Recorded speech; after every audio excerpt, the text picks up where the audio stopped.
मदरसों पर तकरार, एमपी विधानसभा में वार पलटवार, मुद्दे की टाइमिंग पर उठे सवाल।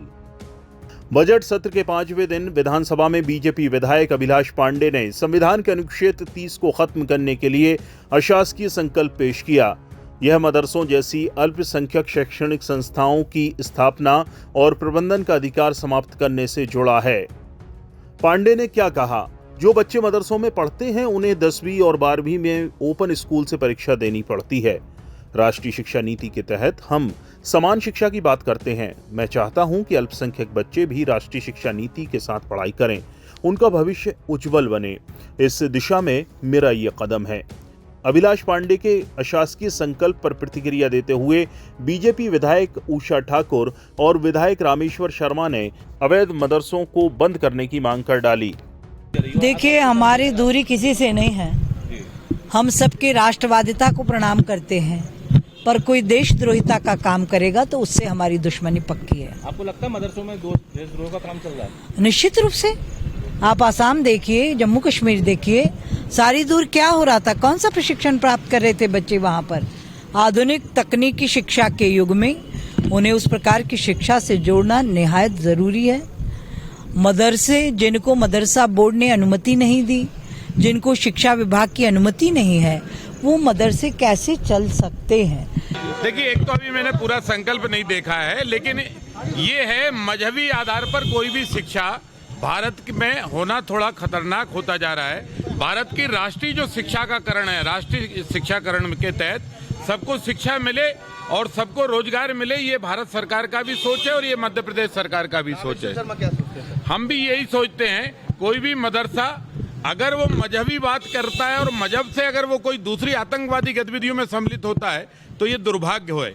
अगर मदरसा शिक्षा और व्यक्तिगत उन्नति होती है, मदरसा अगर डॉक्टर देता है, मदरसा अगर इंजीनियर देता है, मदरसा भारत के लिए कलेक्टर देता है तो समझ में आती है। लेकिन एक अकेली उर्दू के बलबूते पर सब सुविधाएं नहीं मिल सकती, जबकि शिक्षा पद्धति में हिंदी, इंग्लिश, संस्कृत, उर्दू सबका समावेश है। उसको पढ़ो, उसको समझो।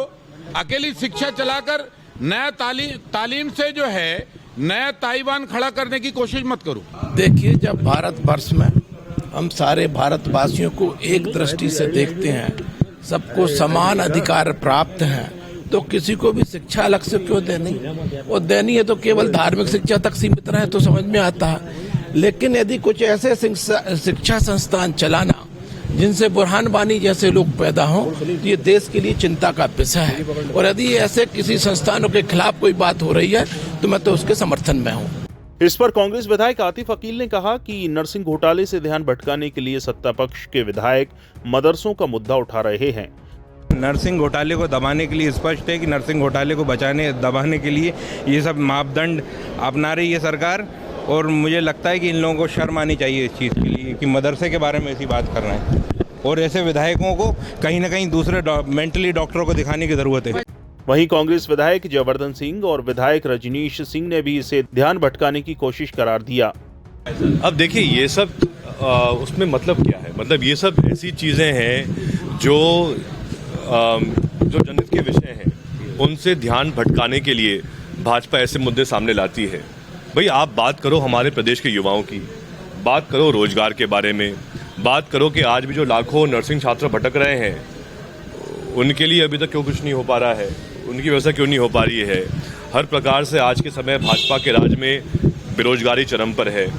मेरे पास तो एक और अभी आदेश आया है, कल शायद एक बैठक हुई है नर्सिंग काउंसिल की विश्वविद्यालय की, जिसमें 2019 में कुछ जो कॉलेज वापस फर्जी पाए गए थे उनको वापस ही लोग दे रहे हैं मान्यता। अभी भी ये इनका काम खत्म नहीं हुआ है, अभी भी ये चल रहा है। ये गलत है उनका ये कहना जी। अगर उन्होंने ये कहा है तो गलत कहा है।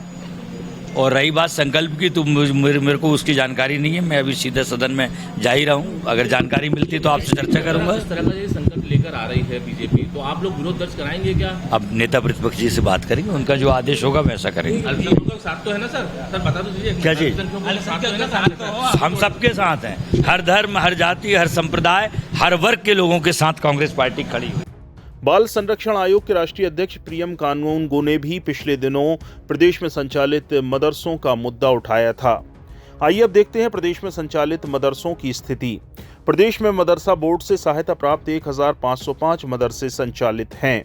शिक्षा का अधिकार अधिनियम की धारा 29 के तहत नेशनल करिकुलम फ्रेमवर्क के अनुसार मदरसों में भी स्कूली पढ़ाई होनी चाहिए।